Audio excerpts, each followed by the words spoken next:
অথচ 200 টাকা দিয়ে আপনি কোরআন পড়াচ্ছেন, সেখানে আপনার কত অবহেলা। কিন্তু ওই সন্তান যদি ওই কোরআনুল কারীমকে যদি সহি শুদ্ধভাবে যদি আয়ত্ত করে আপনার ইন্তেকালের পরে আপনার কবরের পাড়ে গিয়ে একবার সূরা ফাতিহা, 3 বার ইখলাস, কয়েকবার দরুদ পড়ে যদি হাত তুলে যদি বলে রব্বির হামহুমা কামা রাব্বায়ানি সাগীরা, নবী বলে মুনাজাত শেষ হতে দেরি হবে, আল্লাহ গুনাহ মাফ করতে দেরি করবে না। তো জোরে বলেন না সুবহানাল্লাহ। এই কথা বলে গৌসে পাক চলে আসলেন। কিছুদিন পর আবু সালেহ মুসা জঙ্গি উনি খবর নেওয়ার জন্য গেলেন সন্তান কদ্দুর লেখাপড়া করছে। আমার বাবা নাম আবু সালেহ মুসা জঙ্গি গিয়ে জিজ্ঞাসা করে, হুজুর আমার সন্তানের অবস্থা কি? হুজুর ডাক দিয়ে বলে, আবু সালেহ জিজ্ঞাসা করবেন না, আপনার ছেলে তো আমাকে মানে না কেন? আপনার ছেলে আমার কাছে পড়ে না কেন?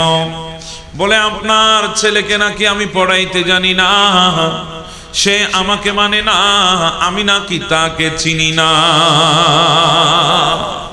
তাসাউফ সম্পর্কে ধারণা না থাকার কারণে, সুফিবাদ কি এটা সম্পর্কে সে না বুঝার কারণে সে বলে ফেলে আল্লাহর ওলির দরবারে যাওয়া বেদাত।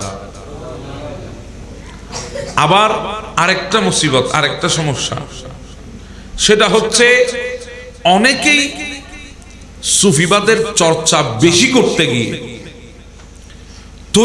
তরিকতের চর্চা বেশি করতে গিয়ে কমপ্লিট শরীয়তকে বাদ দিয়ে দেয়, যার কারণে গিয়ে তারাও নিজেকে পথভ্রষ্টের মধ্যে লিপ্ত করছে। তাহলে মুসিবত কয়টা? বেশি বুঝলেও মুসিবত, না বুঝলেও মুসিবত। আমরা আজকে বুঝার চেষ্টা করব ততটুকু যতটুকু আল্লাহ পাক রব্বুল আলামিন এবং রাসূল করিম সাল্লাল্লাহু আলাইহি ওয়াসাল্লাম কোরআন এবং সুন্নাহর মাধ্যমে আমাদেরকে শিক্ষা দিয়েছেন। আমি কথাকে আপনাদেরকে বোঝাতে পারছি? আল্লাহ পাক রব্বুল আলামিন আহকামুল হাকিমিন, আল্লাহ কোরআনুল কারীমের মধ্যে আমার আল্লাহ কত সুন্দর করে বলেছেন। আল্লাহ বলছেন, এই দুনিয়ার মানুষ সকল যারা পৃথিবীর জমিনে বসবাস করছো, আল্লাহ পাক ওই সমস্ত বান্দাগুলাকে ইশারা করে আল্লাহ পাক বলছেন, ওয়াসবিরু নাফসাকা মা'আল্লাযী ইয়াদউনা রাব্বাহুম। হাবিব, আপনি নিজেকে সর্বদা তাদের সাথে রাখুন যারা হামেশা আল্লাহর জিকিরের মধ্যে লিপ্ত। সুবহানাল্লাহ। বুঝেন না মনে হয়? আমি বলছি না, আল্লাহ বলছে ওয়াসবির, ধৈর্য ধারণ করুন। নাফসাকা মা'আল্লাযী ইয়াদউনা রাব্বাহুম, নিজেকে তাদের সাথে রাখেন যারা সর্বদা কার জিকিরের মধ্যে লিপ্ত। আল্লাহ আমার নবীকে কথাটা বলার পেছনে কারণ আছে। কারণ হলো আমার নবীর দরবারের মধ্যে এমন একজন বান্দা আমার নবীর সাথে সবসময় থাকতেন, যাকে গোটা আরবের মানুষ খুব ছোট চোখে দেখত। দেখার পেছনে কারণ বংশ পরিচয় দুর্বল, দেখার পেছনে কারণ শরীরের রং দুর্বল, দেখার পেছনে কারণ তিনি কোনো স্বাধীন নয়, পরাধীন দাস ছিলেন, যার কারণে কেউ উনার সাথে কথা বলতেন না, ভালো করে উনার সাথে মিশতেন না। যার নাম হচ্ছে বেলাল হাবশী রাদিয়াল্লাহু তাআলা, যিনি কালো ছিলেন, কুচকুচে কালো, খানায়ে কাবার গিলাফের মতো কালো, কোরআনুল কারীমের হরফের মতো কালো ছিল, বংশ পরিচয় ছিল হাবশী, ওই আফ্রিকান বংশ, যার কারণে গিয়ে আরবের মানুষ ওনাকে বেশি মহব্বত করতো না, ওনার সাথে কথা বলতো না, ওনাকে বেশি পাত্তা দিত না। কিন্তু আমার নবীর দরবারে বেলাল হামেশাই থাকতো। হযরত জুলাইবিব আলাইহির রাহমা দেখতে ছিলেন বাটি, ব্রাহ্মণ আছেন, বাটি কতগুলো আছে না, দেখতে ছিল বাটি, চেহারা তেমন সুন্দর ছিল না। গোটা আরবের মানুষ ওনার সাথে কথা পর্যন্ত বলতো না। কিন্তু দেখা যায় ওই জুলাইবিব বসে আছে আমার নবীর দরবারে। আসহাবে সুফা 70 জন নবীর সাহাবী যারা ঘর ছেড়ে দিয়েছে, বাড়ি ছেড়ে দিয়েছে, সব ছেড়ে দিয়ে নবীর দরবারে সে ফকিরের হালতে বসে আছে। তো নতুন নতুন যারা ইসলাম ধর্ম গ্রহণ করেছে, সম্ভ্রান্ত ফ্যামিলির মানুষ, এরা বলছে ইয়া রাসূলুল্লাহ, আপনার দরবারে এক পাশে বেলালকে দেখলে মানাই না, আরেক পাশে জুলাইবিবকে দেখলে মানাই না, আরেক পাশে 70 জন যারা ঘর বাড়ি ছেড়ে আপনার দরবারে ফকিরের হালতে পড়ে আছে, এরা আপনার আশেপাশে মানাই না, কারণ আপনি তো ইমামুল আম্বিয়া, আপনি তো সৈয়দুল মুরসালিন, আপনি দুনিয়া এবং আখিরাতের বাদশা, আপনি তো হাউজে কাউসারের মালিক, আপনার আশেপাশে ইনাদেরকে মানাই না। তখন আমার আল্লাহ ডাক দিয়ে বলে ওয়াসবির, রাসূল আপনি একটু সবর ধারণ করুন, খবরদার নাফসাকা মাল্লাযী ইয়াদউনা রাব্বাহুম, আপনি ধনীকে গরিবকে দেখবেন না, কে সুন্দর কে বিশ্রী সেটা দেখবেন না, আপনি তাদের সাথে থাকবেন যারা হামেশাই আপনার জিকিরের মধ্যে লিপ্ত থাকবে। সুবহানাল্লাহ, হামেশাই তাদের সাথে থাকবেন যারা সর্বদা আমি আল্লাহর জিকিরের মধ্যে লিপ্ত থাকবে। তাহলে যারা আল্লাহর জিকির করে পোশাক আশাক দেখার কোনো প্রয়োজন নাই।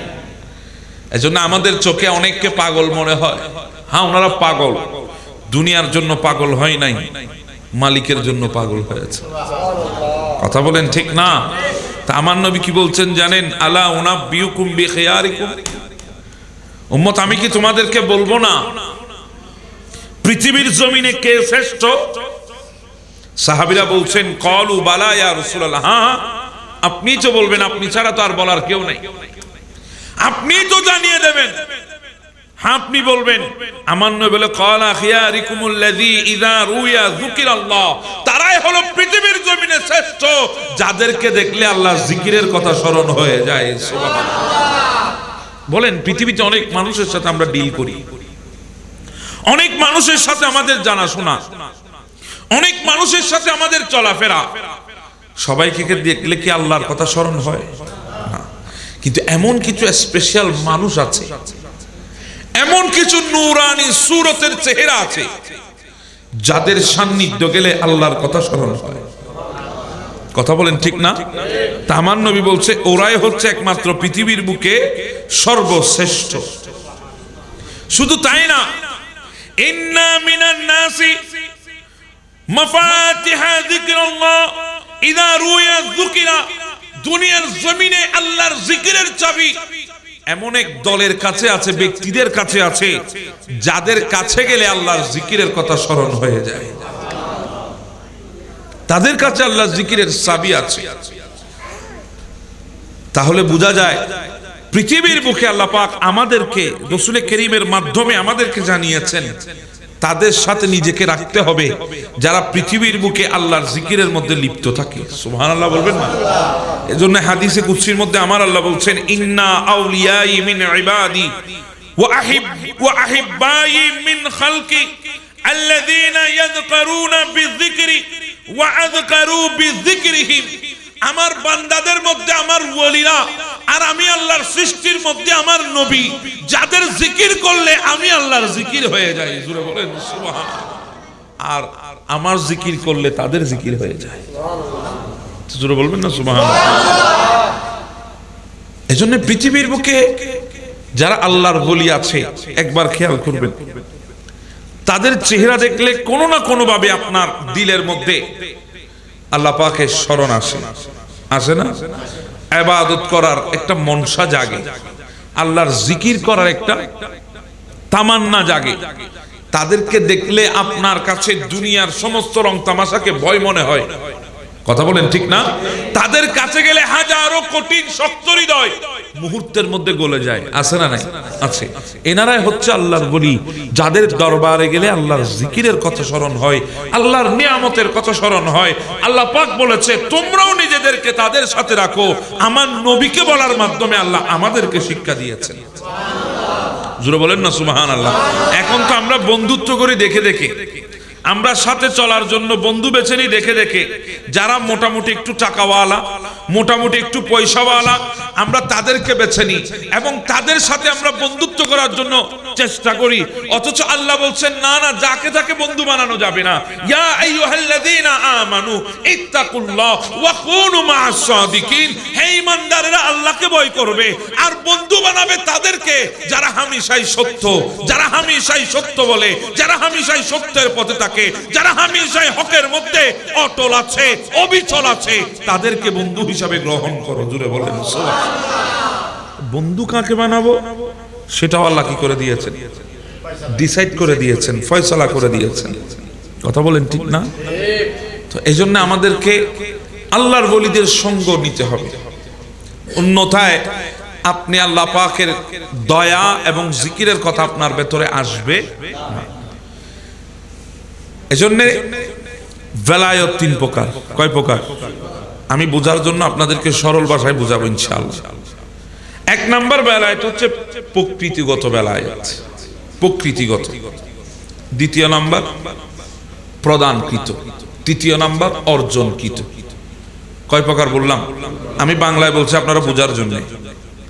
এক নাম্বার প্রকৃতিগত, অর্থাৎ যারা দুনিয়ার জমিনে আসার সময় বেলায়েত নিয়ে এসেছেন, যাদেরকে মাতৃগর্ভের বলি বলা হয়। আছে না এই ধরনের? অসুবিধা হচ্ছে আপনাদের? আমি কথাগুলো এভাবে বলছি যাতে আপনারা বুঝতে পারেন। আমরা তো এখন মাহফিল মনে করি যেগুলো সুট্টু টান টুন দিয়ে একটু ওয়াজ করে, তা আমরা মনে করি না মাশাআল্লাহ খুব সুন্দর, অন্তর একদম জুড়াই গেছে। কিন্তু যদি জিজ্ঞাসা করি টান তো শুনেছেন কিন্তু হুজুর কি বলেছেন সেটা জানেন? বলে না, এটা তো বুঝিনি। ততএব আমি এগুলা করব না। আমি কয়েক মিনিট কিংবা কয়েক ঘন্টা আপনি কথা বলবো, আপনাদেরকে বোঝানোর জন্য বলবো, আপনারা বোঝার চেষ্টা করবেন। কারণ এই বয়সে তো আর আপনারা মাদ্রাসায় যেতে পারবেন না। আর দিন মাদ্রাসা থেকে প্রচার হয় নাই, দিন প্রচার হয়েছে খানেকা থেকে। কথা বুঝেন না মনে হয়? দিন কোত্থেকে প্রচার হয়েছে? খানেকা থেকে। আল্লাহর ওলিরা মুরিদদেরকে সাথে নিয়ে, আল্লাহর বান্দাদেরকে সাথে নিয়ে এভাবে বসে বসে মজলিসের মাধ্যমে দিন শিখিয়েছেন। এই জন্য পৃথিবীর বুকে এই মাহফিলগুলা দিন শিকার উত্তম জারিয়া। কথা বুঝতেছেন? তো প্রকৃতিগত বেলায়েত হচ্ছে যারা দুনিয়ার জমিনে আসার সময় আল্লাহর ওলি হয়ে এসেছেন। তো এই খাতারের মধ্যে যদি আপনি খুঁজেন তাহলে পেয়ে যাবেন পিরানে পীর দস্তগীর, মাহবুব সুবহানী, কুতুবে রব্বানী, গাউসে সামদানি, হুজুর গাউসুস সাকালাইন, গাউসুল আজম আব্দুল কাদের জিলানী রাদিয়াল্লাহু তাআলা, ওনাকে পেয়ে যাবে। আরো অনেক আছে। হুজুর গাউসে পাক মায়ের গর্ভ থেকে বলি হয়ে এসেছেন। শুধু মায়ের গর্ভ না, আল্লাহ পাক ওনাকে গাউস হিসাবেই বানিয়েছেন। কি হিসাবে বানিয়েছেন? গাউস হিসাবে বানিয়েছেন। আমার গাউসে পাক, ওনার বয়স যখন মাত্র 6 বছর। কয় বছর? আব্বাজান ওনাকে আবু সালেহ মুসা জঙ্গি, ওনার আব্বাজানের নাম। মায়ের নাম উম্মুল খায়ের বিবি ফাতেমা। আব্বা আবু সালেহ মুসা জঙ্গি ওনাকে নিয়ে গেলেন মক্তবের মধ্যে। মক্তবের মধ্যে গিয়ে বলছেন, হুজুর আমার ছেলেকে যদি ভালো করে আপনি কোরআনটা শিখাতে পারেন, আমি আপনার জন্য মোটা অঙ্কের হাদিয়া দেব। কি শিখাতে পারলে? কোরআন। মোটা অঙ্কের হাদিয়া দেব। যদি আপনি ভালোভাবে শিখাতে পারেন, আপনার জন্য অনেকগুলা স্বর্ণ আমি পুরস্কার দেব। আমরা জীবনে বলবো? জি বলেন না, আমরা জীবনে বলবো? শহীদুজা ওই ধরনের কথা তো মুখ থেকে বাইরে তো না। কথা বলেন ঠিক না? জীবনেও আমরা বলবো না। আমরা তো আমার ছেলেকে কোরআন পড়াবো, বাজেট রেখেছি মাত্র 100 টাকা। ইংলিশ পড়াবো, আমি বাজেট রেখেছি 5000 টাকা। কথা বলেন ঠিক না? এটাই তো বর্তমানে আমাদের সিস্টেম চলছে। এখন আমি যদি আপনাকে বলি ভাই আপনি তো যাবেন দুনিয়া থেকে, আপনাকে যেতেই হবে, নাকি থাকতে পারবেন? অবশ্যই যেতে হবে। আপনাকে দুনিয়া থেকে বিদায় নিতে হবে। ওয়াজাআত সাকরাতুল মাউত বিল হক। মৃত্যুর বিছানায় আপনাকে পতিত হতেই হবে। মৃত্যু আপনার সামনে আসবেই আসবে।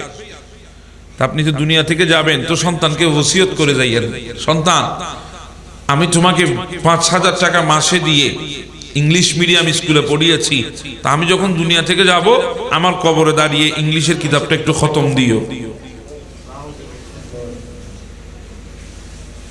তো ওখানে যদি সন্তান যায়, যদি কবরের ফার ইংলিশের কিতাবগুলি যদি কয় টুইঙ্কেল টুইঙ্কেল লিটল স্টার, ফেরেশতা কইবে মার এবার টুইঙ্কেল টুইঙ্কেল করবে। কথা বলেন ঠিক না? অথচ 200 টাকা দিয়ে আপনি কোরআন পড়াচ্ছেন, শিখানো আপনার কত অবহেলা। কিন্তু ওই সন্তান যদি ওই কোরআনুল কারীমকে যদি সহি শুদ্ধভাবে যদি আয়ত্ত করে আপনার ইন্তেকালের পরে আপনার কবরের পাড়ে গিয়ে একবার সূরা ফাতিহা, 3 বার ইখলাস, কয়েকবার দরুদ পড়ে যদি হাত তুলে যদি বলে রব্বির হামহুমা কামা রাব্বায়ানি সাগীরা, নবী বলে মুনাজাত শেষ হতে দেরি হবে, আল্লাহ গুনাহ মাফ করতে দেরি করবে। এই শিক্ষাটা আমরা দিচ্ছি কয়জন? দিচ্ছে আদৌ? কিন্তু গৌসে পাকের আব্বা বলছে যদি শিখাতে পারেন তাহলে আপনার জন্য অনেকগুলা স্বর্ণ কি আছে, পুরস্কার আছে, মোট অঙ্কের হাদিয়া আছে। এই কথা বলে গৌসে পাকের আব্বাজান চলে গেলেন। গৌসে পাক মক্তবে হুজুর বলছে আব্দুল কাদের আমার মুখে মুখে পড়ো, আমার মুখে মুখে পড়ো আউযু বিল্লাহি মিনাশ শাইতানির রাজিম। গৌসে পাক বলছে বিসমিল্লাহির রহমানির রহিম। হুজুর বলছে আমার মুখে মুখে পড়ো আলহামদুলিল্লাহি রাব্বিল আলামিন। গৌসে পাক বলছে আর রহমানির রহিম। হুজুর বলছে মালিক ইয়াউমিদ্দিন। গৌসে পাক বলছে ইয়াকা নাবুদু ওয়া ইয়াকা নাস্তাঈন। হুজুর বলে এই আব্দুল কাদের আমি তোমাকে পড়াই একটা, তুমি পড়ো আরেকটা, কারণ কি? আমি শব্দ যেটা উচ্চারণ করি তুমি এর পরেরটা উচ্চারণ করো, কারণ কি? তখন গৌসে পাক বলে হুজুর আপনি আমাকে পড়াইতে জানছেন না। সুবহানাল্লাহ বলবেন না?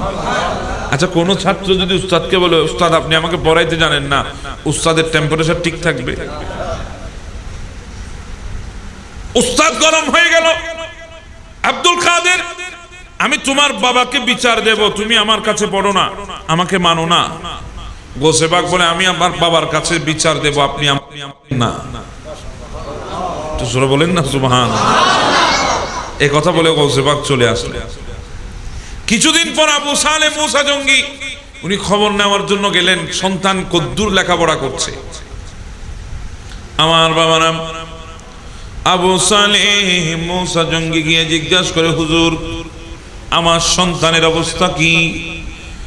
হুজুর ডাক দিয়ে বলে আবু সালেহ জিজ্ঞাসা করবেন না, আপনার ছেলে তো আমাকে মানে না কেন? আপনার ছেলে আমার কাছে পড়ে না কেন? বলে আপনার ছেলেকে নাকি আমি পড়াইতে জানি না, সে আমাকে মানে না, আমি নাকি তাকে চিনি না।